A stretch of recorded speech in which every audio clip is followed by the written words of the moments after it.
Good morning, everyone, and happy Tuesday. I'm here today to talk briefly about Animal Reiki, what it is, how it works, because the last day to sign up for my Reiki class that I'm teaching in the spring is on Friday, because the manuals I have to order take a month to get here, and I want to make sure they're here before the class starts. So, because of the network of people that I know, a lot of you already know what it is or have heard of it before, or either have some training in it or have done a different type of it before. But I just wanted to explain a little bit about what it is and all the great things that it can do. So, Animal Reiki was originally focused on by Kathleen Prasad. She developed the program specifically for animals, and she does a lot of work with that. If you haven't seen any of her videos, I highly suggest looking it up. I will put her name in the comments so that you can see how to spell it, but she's a really big lady. It's a Japanese healing technique that functions from the belief that the person can channel the energy through themselves to heal whoever they're working on. So when I explain this to my Reiki students or when I'm doing talks, it's typically, imagine it kind of like the Force in Star Wars, where it's a life force energy that people have. In this case, everybody has it, but in Star Wars, only certain people have it. But it's that the energy can flow through you, and the more you practice it, the better you get at it. But essentially, Reiki is two different Latin words. The first is Rei means universal, and Ki means life energy.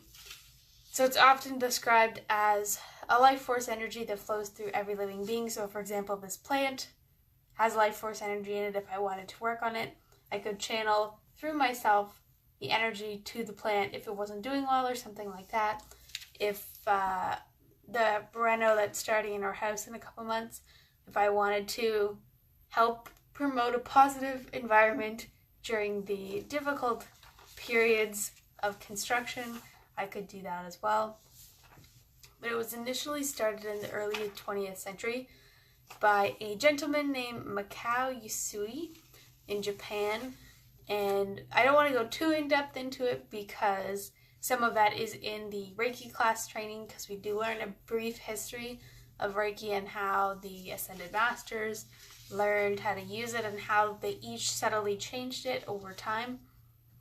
But I want to talk about how it works for animals, because typically the animals I work on either have a traumatic past, they have a behavioral issue due to that, or they have a behavioral physical mixture.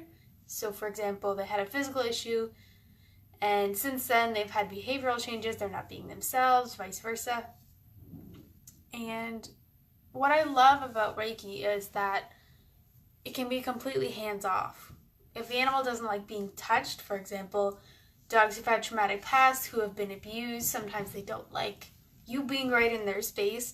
So it's a really nice way to get them the care that they need without making them really uncomfortable. It's also non-invasive. There's a lot of therapies that require a lot of manipulation and inserting things that usually the animals aren't that comfortable with. So for this one, you don't have to put anything in them, on them, and I really like that. It helps the animals feel more comfortable, like they're not being forced into something. It's painless and stress-free. So they're not actually going to, they are going to feel things, but it's not a pain. It's kind of just like, well, for me personally, when I do it on myself, it's kind of like a glowing, like a warmth somewhere in the body. It heals at all 3 levels, and I'm going to talk about that when I briefly describe how to do a session, but it can work on physical issues, emotional issues, and deeply spiritual issues. So if your dog, for example, comes from another country and they were transported over and they were abused there or left on the street, then they probably have some trauma or behavioral issues based on that. So it's good to allow them to work through that, because a lot of people, when they get their animals, if they've adopted them or rescued them from somewhere, they don't know their animal's past.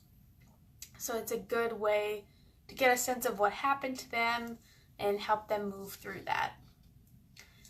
It can be done over a distance, which is one of my favorite things about it, because obviously for wild animals, it helps. Like there's a squirrel that just walked by my window. I could do it on this squirrel without going anywhere near it. But in terms of safety, sometimes if you're working on, for example, a wolf or an animal at the zoo, you don't have to put yourself in danger in order to work on them. You don't have to tranquilize them or put them under so that you can work on them, which is really nice. But as long as the animal allows it, you can work on them for any issue or any circumstance that they're in, which is really interesting, because if you let them choose how long the session is, which one of the things that you're supposed to do, they know how much they want, where they want it, and it gives them a little bit sense of control, because they don't have control over a lot of things in their life, especially domestic animals, because we decide when they get fed, we decide when they go out, unless you have a really pushy one who keeps bothering you until you take them out. But we get to decide everything about their life, where they live, how much they eat, what they eat, where they go, who they see. So it's nice for them to have control over something, and I find that's comforting to a lot of animals. It also goes to the root of the problem rather than treating the symptoms. So for example, I've worked on an animal that displayed aggression towards other dogs, and it wasn't that the dog was aggressive. It's because the dog had had trauma and been abused earlier in their life, and they're just terrified and they're defending themselves. So we worked on his energy around that, and he's doing really well, actually. But it's not always what it looks like on the surface, because I've had dogs that present with one thing, but the root cause is actually something completely different. So it's nice to be able to, instead of healing the branches, I like to say that you're actually getting to the physical cause of it, and it actually works quite quickly in some cases because you are working on the cause of it, but it's usually pretty deep work. So when you do level 2, there's level 1, level 2, and master level. When you do level 2, you learn 3 symbols. I can't tell you what they are, what they look like, because that's privy information for students. But it allows you to work at a deeper level.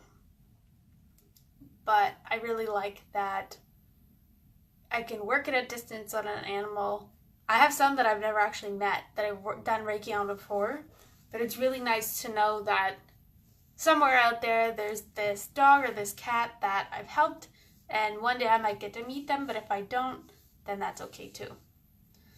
So the base level, or how a session works, beyond talking to the owner about it, I wouldn't ask them too many questions, because they may see the symptoms and just tell you the symptoms, but they don't know the root cause.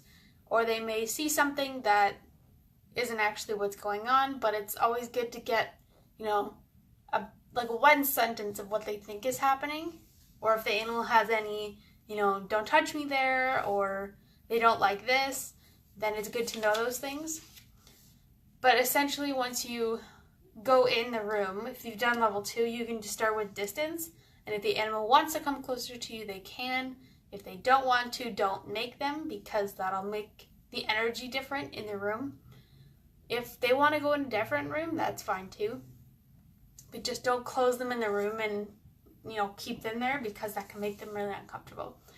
But once you get permission from them to start, and you actually do have to energetically ask them, you can start with Biosen scanning, which is basically a hand scanning, and you go over the body and feel for disharmony. And when I say disharmony, it's kind of similar to disharmony in acupressure, where you're feeling for something that doesn't feel right. So if it's a certain temperature, or it's a certain hardness or softness, and you're feeling over and all of a sudden there's a spike in something, or it feels really cold, then you know that there's something going on there. But then you have to find out at what level of the animal's being is that happening. So there's 3 levels. Closest to the body is physical, 1 level higher or a little further from the body is an emotional issue, and even further is a spiritual issue. So you do want to find out which one it is and work at that level, because the issue will resolve itself faster if you're working at the right level. But again, asking permission is really important, because people, you can verbally ask them, and animals you can do that too, but you have to be able to energetically sense if they actually want a session that day, or if they don't. Sometimes they won't, and that's the end of that, but don't force it on them if they don't want it. Essentially, that's how it works. I highly suggest looking up Kathleen Prasad if you want to see stories about how it works or things like that. Another interesting thing about some Reiki practitioners is that they combine Reiki and animal communication. So sometimes they'll be working on them and the animal will send them pictures or words, and they'll relay them to the owner if they feel it's appropriate. And there's some really interesting things that can come out of it. So I highly suggest giving it a try. Someday I will share some really interesting Reiki stories, but I feel that they're still a little personal right now, so I don't want to overshare. If you have any questions about the class that's coming up, Level 1 is on April 6th. The classes run roughly from 9 to 6. Because there was an upgrade recently, it was originally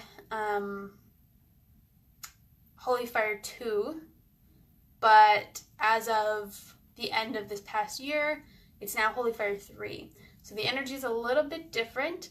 It's a little more about the unhealed self, but Holy Fire Reiki is different from other types of Reiki because it's, how do I explain this?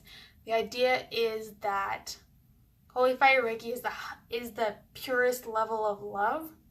So the energy, it's flowing through you, you're channeling it from elsewhere, and it's not particularly taxing on you. But what I find interesting is that when I start doing it, my hands start sweating, because Holy Fire Reiki makes you warm. So in the winter, or at least if you're in Canada, the winter, it comes in really handy. If you're out somewhere and you're really cold, you can ignite it within yourself and you get really warm. So highly suggest bringing a t-shirt and have a sweater over top so you can change, because it gets pretty warm. But the first level is on April 6th. The second level, which is the distance and the symbols, is on May 11th, because the 12th is Mother's Day, just the day before. And the first level, we're going to a farm for the hands-on, so that'll be fun. And level 2, we're going to a healing center in Markham. And to do distance, obviously we don't need animals there, but the woman has some cats and squirrels in the backyard and birds and things like that. So it'll be a lot of fun. If you have any questions, feel free to message me, but it's always a really good time. The ladies that I have coming so far are absolutely amazing. I'm really excited to get to spend time with them, but looking forward to it. If you have questions, send them to me. I'm more than happy to answer them for you, but I do have to know by Friday, because I am ordering the manuals. So do keep that in mind. Payment is due by the end of next week, because it'll compensate me for the ordering of the manuals. So have a great rest of your Tuesday, and I will see you next week in March.